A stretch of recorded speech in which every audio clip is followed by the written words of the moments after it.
for Sacramento Norml. I'm going to just open the meeting real quick. We're going to have a growing panel with a discussion from Granddaddy Mike, Hezekiah Allen, and Anthony Zavala here in a minute. Can I borrow your... What? Is there an extra agenda? Okay. So I want to give a special thanks to Hezekiah Allen. Originally in my notes it was for traveling all this way, but apparently he's a local guy now, so we expect to see him at every single meeting. He's from the Emerald Growers. Maybe turn that. Am I too loud? Am I hurting anybody's ears? No, you're perfect. Okay. He's from the Emerald Growers Association, and he can explain to you all what that means when he comes up. And then we also have a special guest, Christine Van Skyke, who is going to discuss the local efforts to pass the CCHI initiative.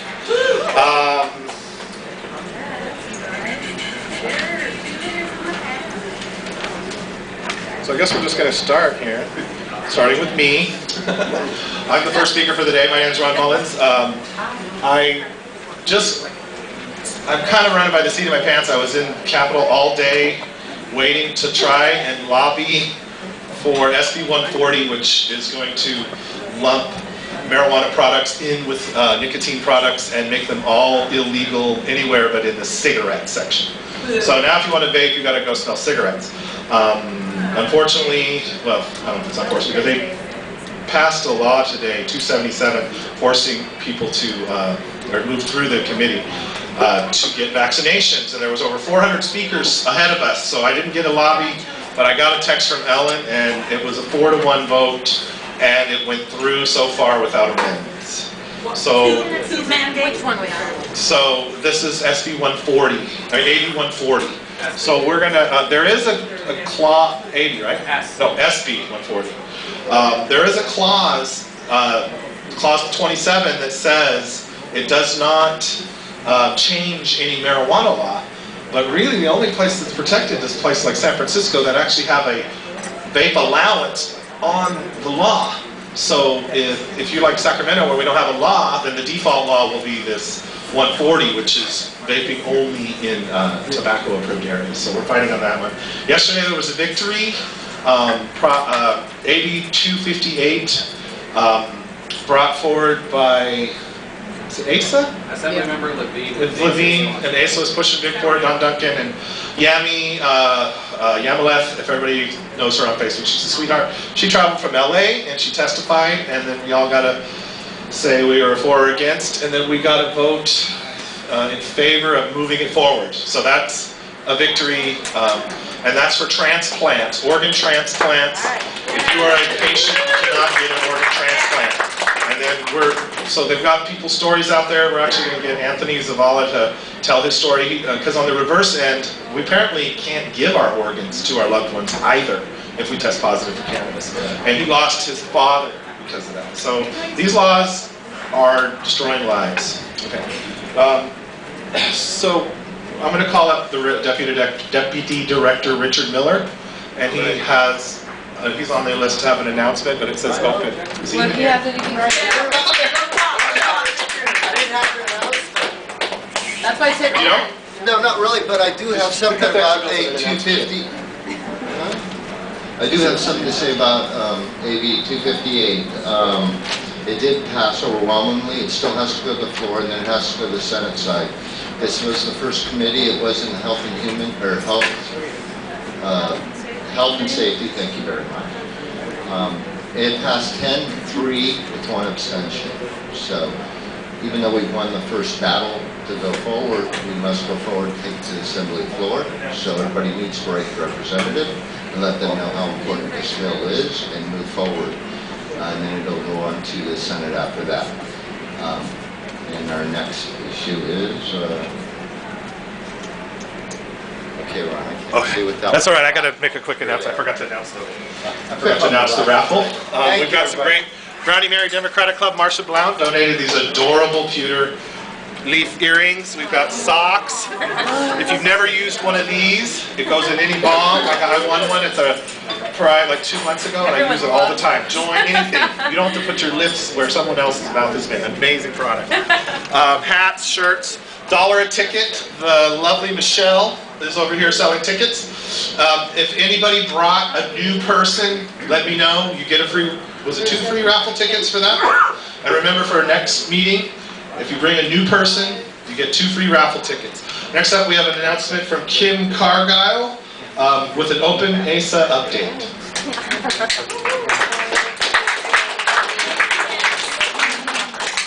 I just wanted to say, please come to our local chapter of Americans for Safe Access meeting. It's every month, the 4th Thursday of the month at 6 p.m. And it's an action group, so we get together and we do a political action. So first thing we do is we tell each other, we tell our stories to inspire each other. We talk about different things we've done over the last month. As far as activism goes, we invite each other to different events that we may be a part of over the next month. But then what we're going to start doing is we're going to start writing letters. So what Richard was saying is we all need to write letters to our representatives to have input on these bills. They do listen to us. And so at our ASA meetings, what we're going to do is we're going to help you write a letter if you feel uncomfortable writing one, or if you just need a form letter or kind of a supportive environment to write that letter. So at our last meeting, we wrote letters for AB 258, and the next meeting, there's plenty of bills. There's 14 medical marijuana bills or marijuana bills this year.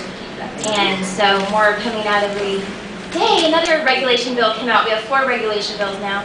So plenty to do this year. So come to our ASA meeting at the Gardens Grill Cafe, 2315 K Street, and hopefully we'll all make some improvements this year. Thanks.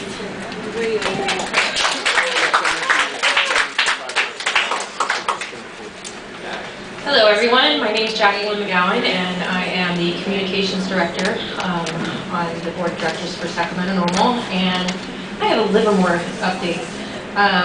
The day after our last meeting here, I got a call that our Livermore Tree of Life Collective was being raided, so I ran over to film it and I was arrested. And I will be arraigned tomorrow. The update as far as what's going on with the collective. The collective is facing charges from a previous raid the year before. They're being trying to be run out of town. And we have lots of cases of marijuana prejudice going on in Livermore. So if there's anyone that lives near that area, let me know. We were in court today. We're going to be in court tomorrow for myself and for 2 others. And where we stand with the last raid is they're charging the director with money laundering. So that is he's facing 5 felonies for that and his previous case. But in his own words, what he has said is he was winning that other case, the previous case. So when the city came after him and tried to issue an injunction, a judge denied that in January. So they came out of this way. So that's what's going on in Livermore.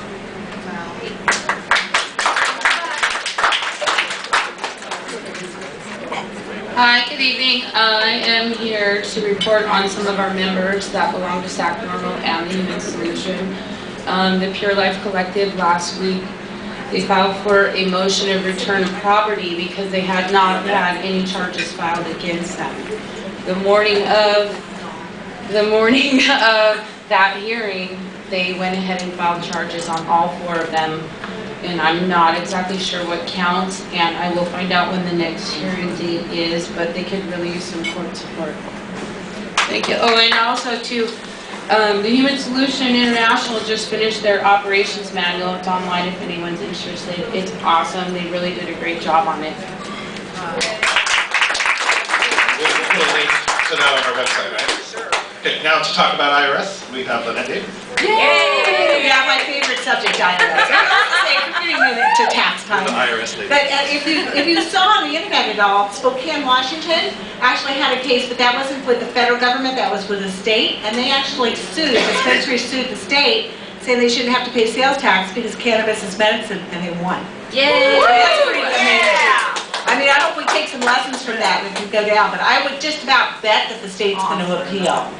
But on the Internal Revenue Service, I sued the Internal Revenue Service, as we all know, and it was a constitutional challenge. It was an awesome case. We went to court literally over a year ago, and the judge quit 2 weeks before the ruling.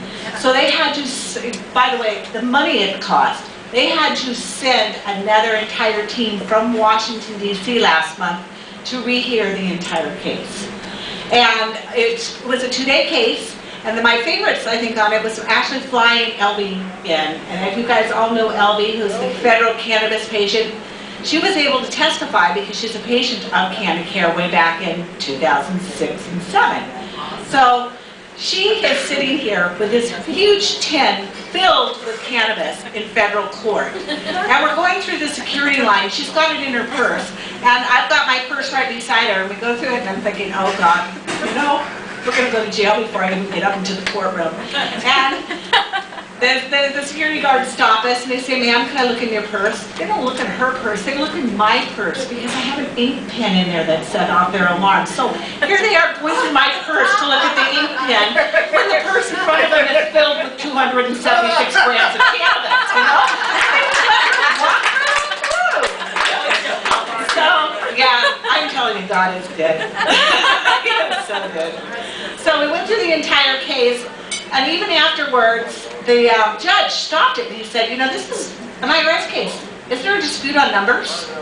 And the IRS get up and they say, no, her book's completely balanced. To an accountant like myself, that's like music to my ears.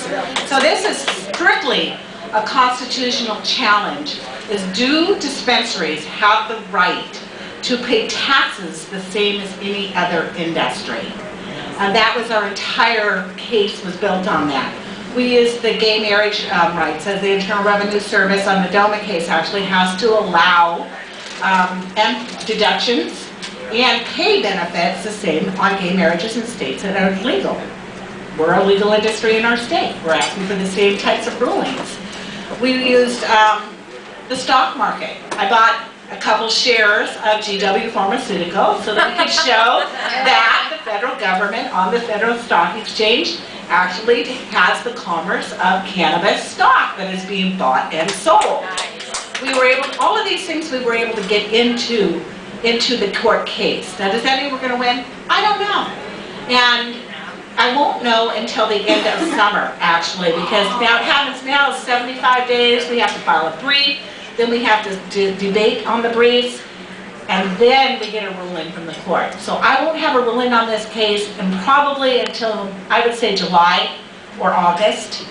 But once we have a ruling, if they side with us, we win for the entire United States. If they don't, I'm really, this is one of my biggest fears. It'll become like the Riverside case and do us more damage. But you know, we have to go forward. We can't just sit here and allow them to tromp on us.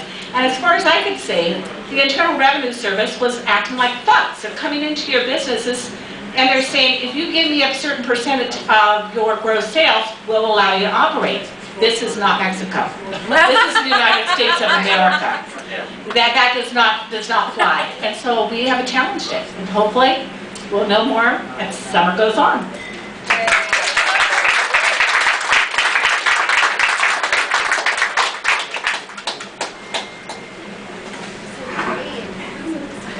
Hello, I'm Marsha Blount, President of the Brownie Mary Democratic Club. If you're a Democrat, you want to come to our meetings too. And we meet every other month on the first Thursday. So the next one will be May 7th, and it'll be right here at Perco's at 6:30. I'll be heading to the California Democratic Convention on the 14th and the 15th of May, where we're going to have a Marijuana Brownie Mary Club hospitality suite and a booth for all the 3,000 delegates to visit. Where's the convention going to be at? Anaheim, yes.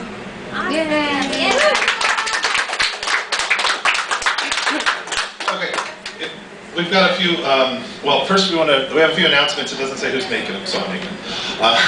We officially voted Taylor Ledford to be our media coordinator. Yay. Do you accept, Taylor? I accept. All right. I want to thank Taylor.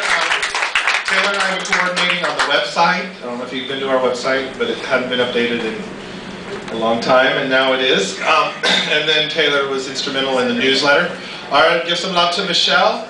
She will be around to your table. If you did not sign the sign-up sheet, please sign the sign-up sheet or you will not get the awesome newsletter we made. Now, real quick, Judge Mueller's decision is going to be on the 15th, right? 45th? No, 15th. 15th. That's next week. Next Wednesday. Next Wednesday. If anybody doesn't know what that means, go read our newsletter. It's a federal case regarding scheduling that could have a huge impact on the way they rule on marijuana as a Schedule I drug. What? Oh, it's at 9 a.m. I was getting that. 925 I Street in downtown. That's the federal building. What floor is it again? The 9th floor? Fifth floor. And this will all be announced on our Facebook page closer to the event. I'm sorry, 15th. 15th floor. Thought that sounded low. Okay. We're working, well, actually, I didn't mention this to the board, so I'm not going to announce this. Right. And then, looks like we're moving on to our wonderful guests. Oh, I'm sorry, Granddaddy Mike. I missed you on the list. You wanted to discuss code of conduct in the general meeting. Okay, come on down. Sorry, I got out of order and I missed you. Yeah, right. I'll move you down here. Evening, folks. Good to see you all coming out. Thank you very much. Gee, you know, things are heating up out here in the cannabis world, thank goodness. And 420 is just around the corner. Yay, yay. A lot of events planned for that weekend. I sure encourage you to get out and get with the Cannabis Clan and help celebrate that event. Before I get into the code of conduct, I just want to mention 420 is, you know, a big day in our culture, and there are a number of groups that are hoping to make it even more significant. Wouldn't be surprised about what there's some press release, press announcement, something like that coming up at 420. So I would encourage everybody to make sure that Ron has your email address, so that if there was some kind of a, you know, flash mob type event where you could come and show your support, you could get a contact and decide whether or not you had time to come down and do that. I really encourage people to show up for this this hearing on the 15th too. That could be a real, even though it's not precedential in terms of, I don't mean presidential, I mean precedent setting in terms of its impact on the law in general. It will be the first time that the federal government will issue a ruling about, you know, whether or not cannabis is appropriately scheduled in the Schedule I Controlled Substances Act. So that could be a significant decision. A number of people have expressed the opinion that Judge Mueller is much more likely to punt this up to a higher court than she is to really make a stand. And I hope everybody won't hold that against her. Considering all that she's gone through and all that she's heard, all the pressure that's been brought to bear on her in her decision, I would hope that we would consider continuing to support her discretion in that. What I was assigned to talk about regarding the code of conduct, I want to refer, there's copies of this article going around written by Joseph Tully about appropriate behavior should you decide to show up and do court support. It's fairly easy to read. It's just 2 pages. It's about being presentable and respectful and quiet, and, you know, how to create the kind of impression that we want to leave judges and jurors with if we should show up to do court support. So I want to encourage everybody to get a copy of this and, you know, take the time to read it. I also want to just talk for a minute about our membership. I know many of you, like me, are proud to be associated with this great organization, and I know that we have opportunities out in the world to talk to people, and we encourage people to have positive cannabis conversations with people that they don't know on a daily and regular basis, to try and, you know, help come out of the closet and bring other people into the light about cannabis. I want to also say that if you want to endorse membership, want to encourage people to come to our meetings, that's all entirely appropriate. What's not appropriate is for you to present a personal opinion and say, well, we at SacNORML believe, as though you're speaking for all of us. I just want to be real clear with everyone that unless the board votes to make a press release, right, so that that's approved by the board of this organization, nobody speaks for us all without our endorsement, right? And I just want to make sure that everybody has an opportunity to understand the distinction between presenting their personal opinions and representing their opinions as those of our organization.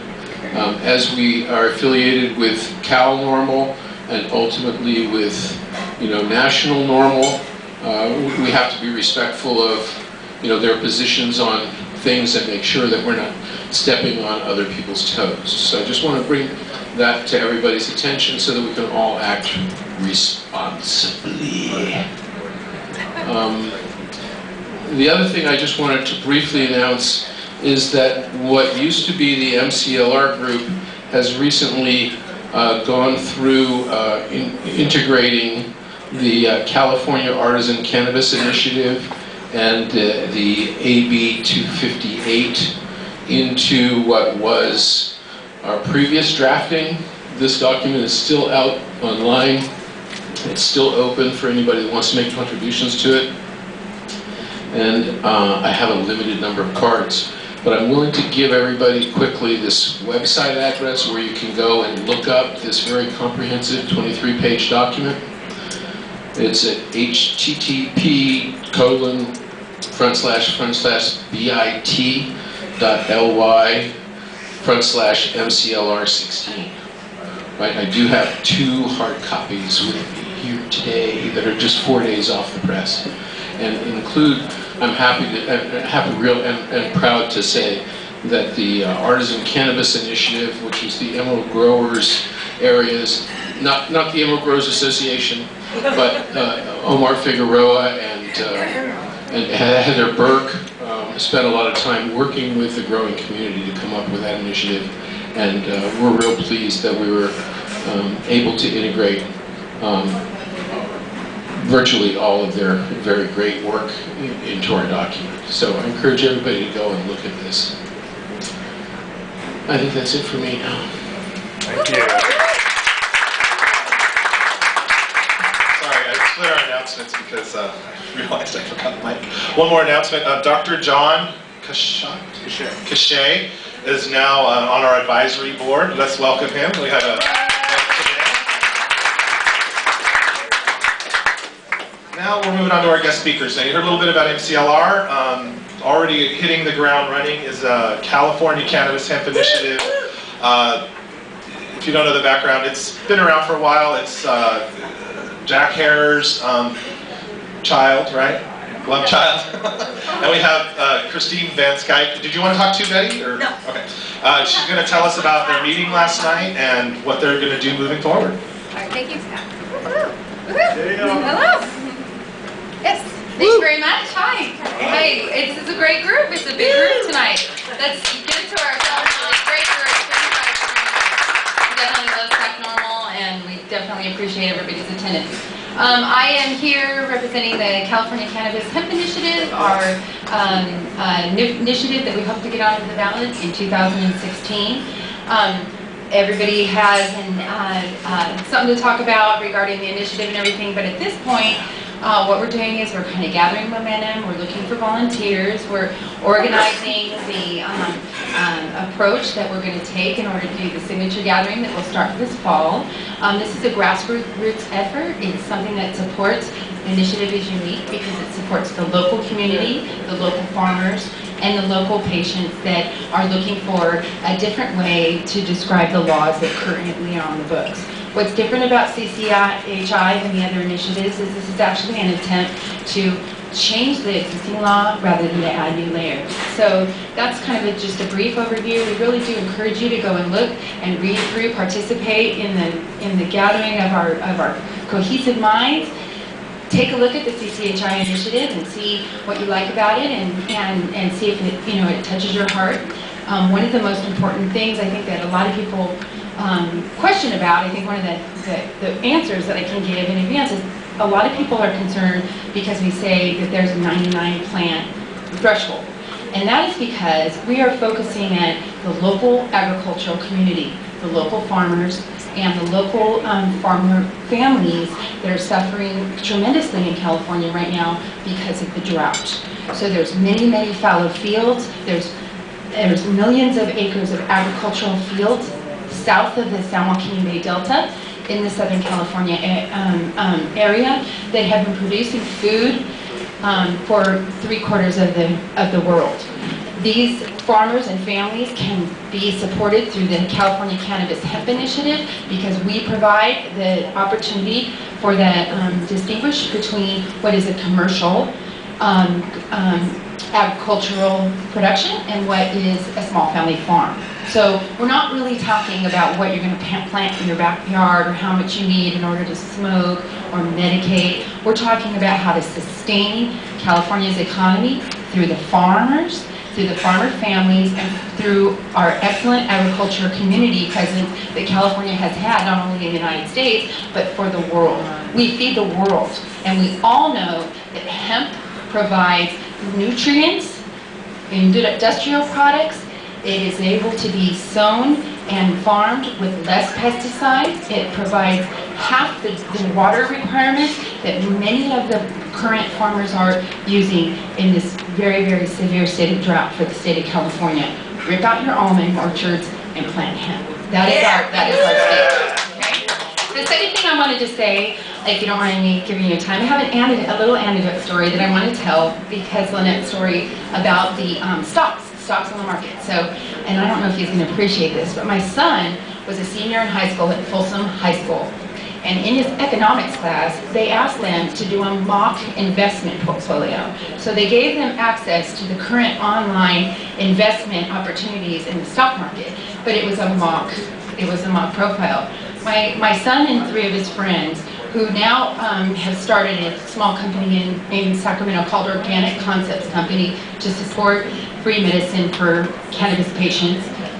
These 3 young men invested most of their stocks in the marijuana stocks. They have never seen in the economic class in the history, 57 years or whatever, of Folsom High School, anybody do as successfully in the mock stock market than my son and his 2 friends did. Okay, so he blew it out of the water. His stock, he showed that this stock is the best investment that you can make in a short period of time, like $1,000 turned into like $100,000. They disqualified him, and he got an F on his paper because that's the way that America is managing cannabis straight across the board. So it doesn't matter if you have invested in successful cannabis stocks in this fake classroom. This teacher taught my son and his friends the most important lesson that you can learn, which is it doesn't matter if it's right, it doesn't matter if it's good or if it's working. All that matters is some guy's single-handed, limited mind opinion at the top somewhere.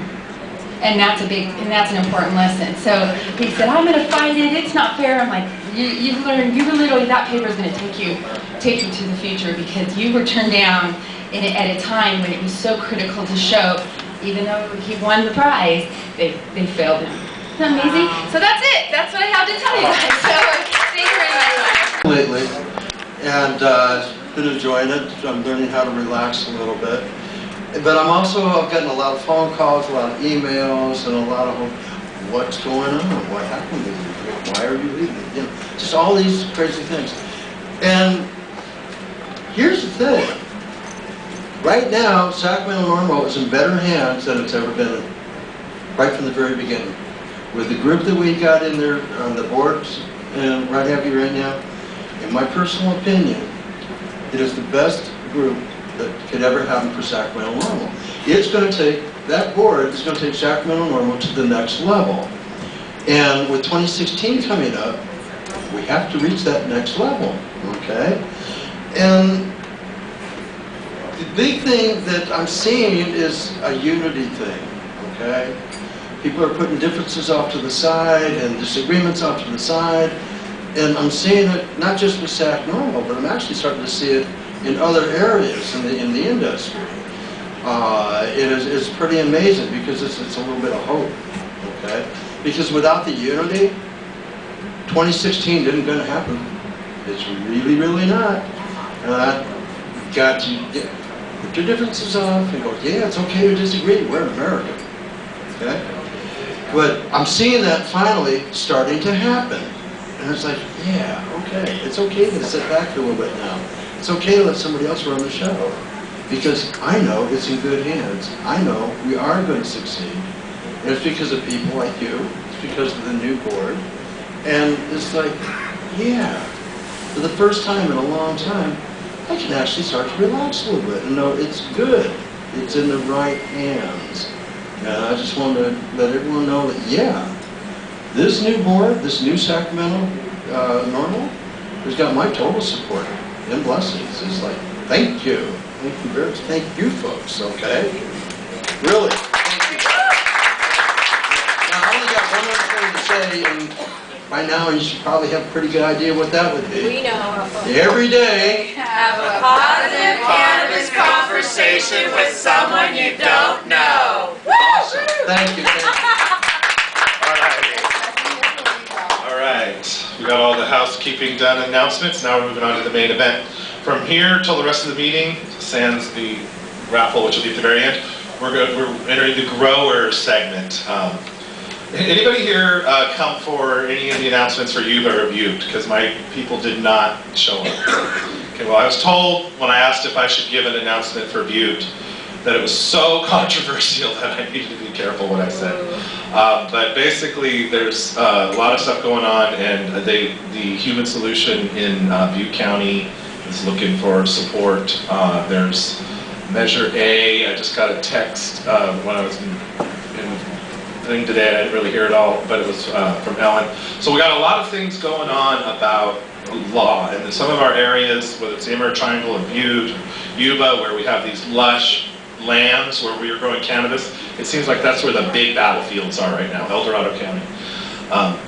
So part of the state's effort to try to uniform this and get rid of the Old West they keep talking about is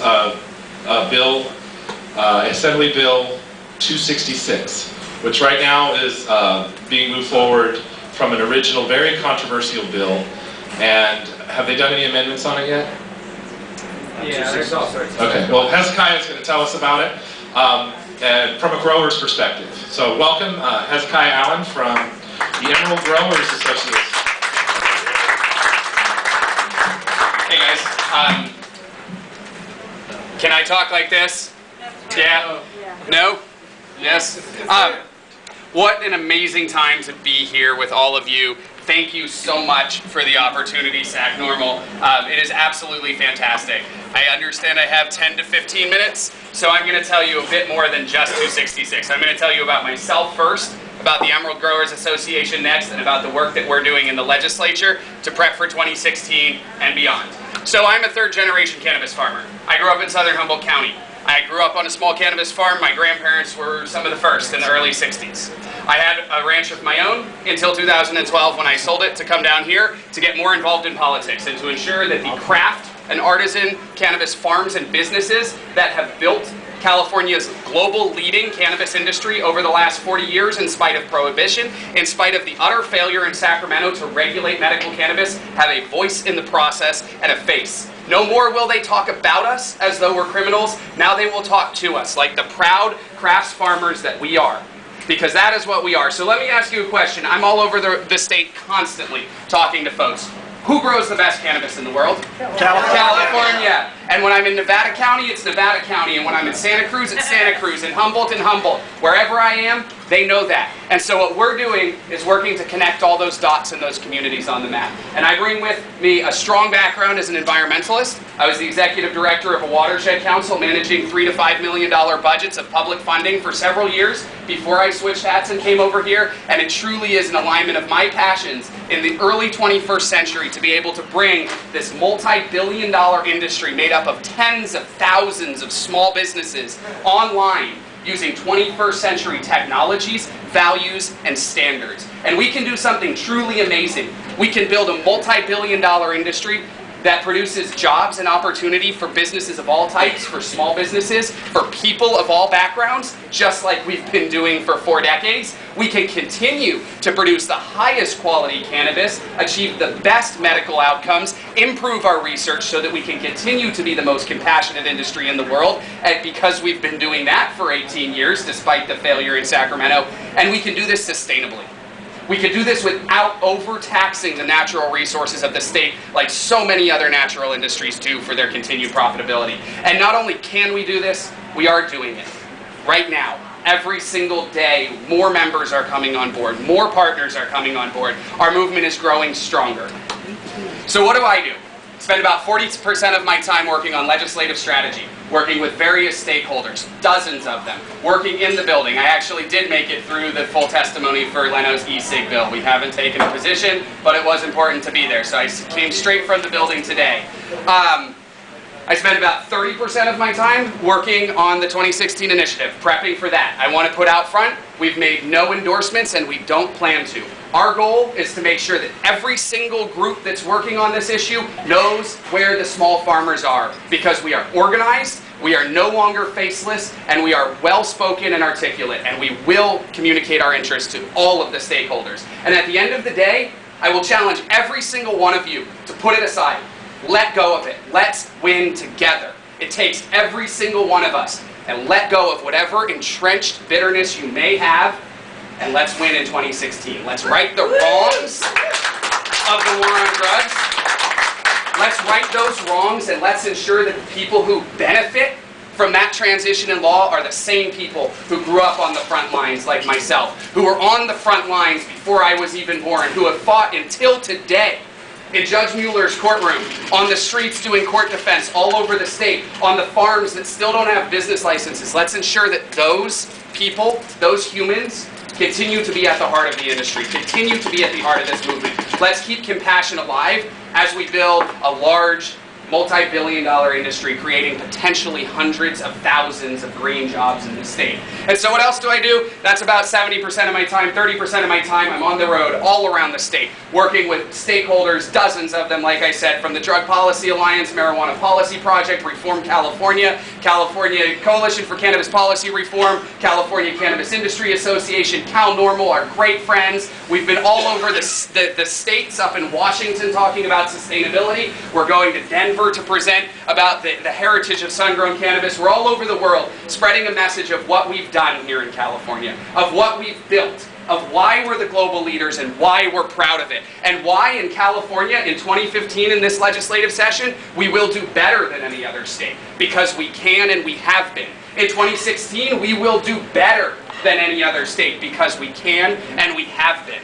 And as we move forward, I'm so excited once again to be here with all of you and to be together in this historic time of great and exciting change. And it is such a pleasure and a passion to be working with all of you. Let's strengthen our relationships. Let's smile more. Let's celebrate what we're doing together openly every day. I love a positive cannabis conversation with someone. That's the first time. That's awesome. That's fantastic. Let's do more of that.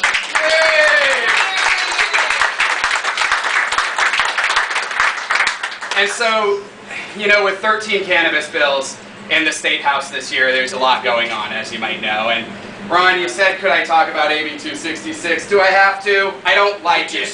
It's the only bill that we've taken an opposed position on. Okay. I don't like it. We're opposed unless amended with pretty large gap between us and the sponsors. And you know, one of the main reasons that we're there on AB 266 is because it's sponsored by the Police Chiefs Association and the League of California Cities. Last year when we were negotiating 1262, SB 1262, which I will note we stayed in opposition to until the last day, just like anybody who cares about our culture and heritage should have done, we were sitting at the negotiating table. They made an ask, remove your opposition if. I said, you know, if we get those 3 things, we'll move to neutral. I think we can do that. The next day I looked at it, sure, those 3 things had changed. But you know what? 10 other things had too. And they essentially mitigated the good faith that we had built.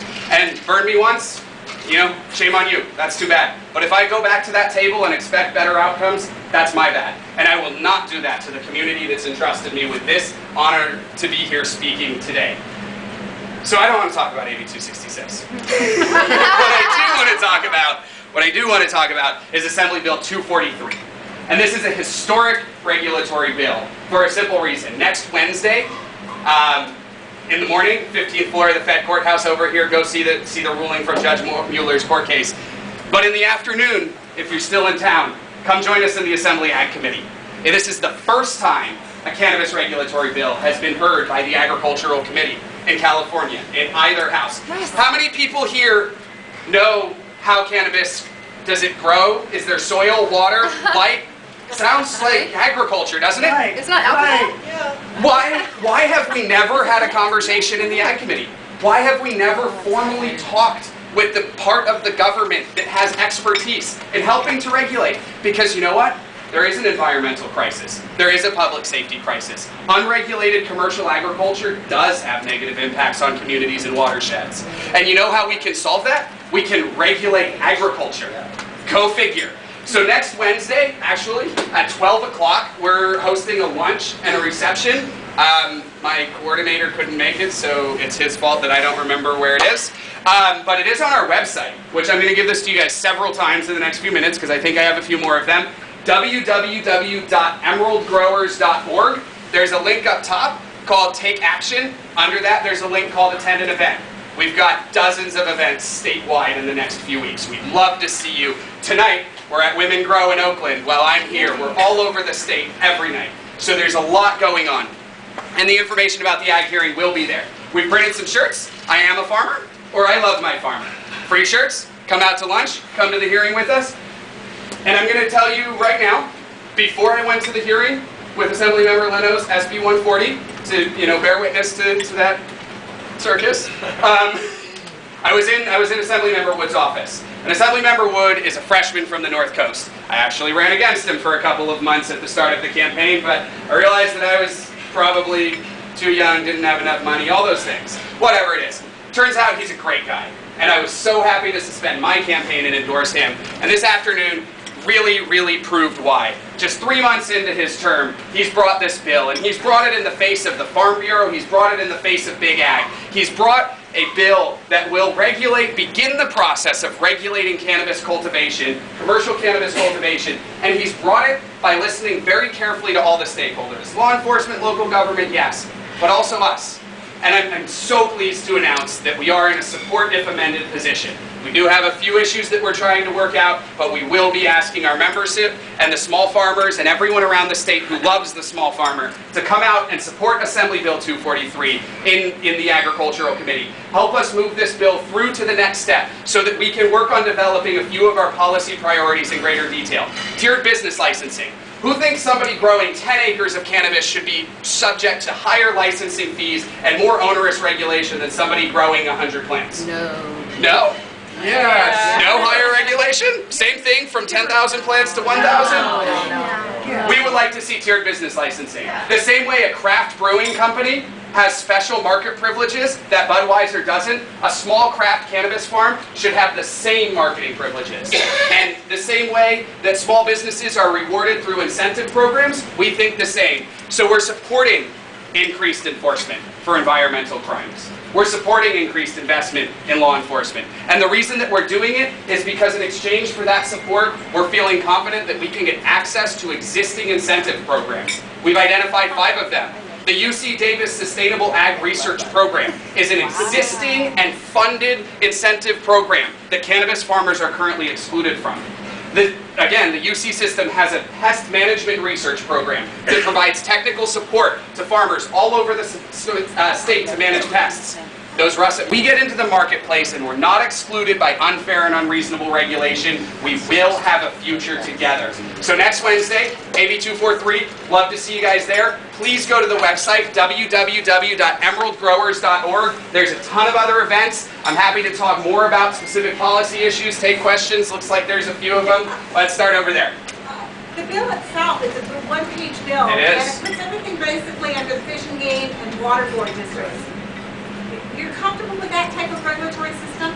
We are at this point, the biggest negative impact from the small cannabis farming community is environmental damages. The Natural Resources Department, the Department of Food and Agriculture, and the farming community itself need to sit down and have a real heart-to-heart and figure it out. So yes, we do think that the wisdom of the natural resources and environmental protection agencies are a good starting point. It's a way to get some support and some momentum in the building early. And if we, the small farming community, show up and provide our energy, our voice, and our input in specific, focused amendment form, we are pretty confident that we'll end up with a decent bill. And we are asking for support to move this bill through that committee at this point.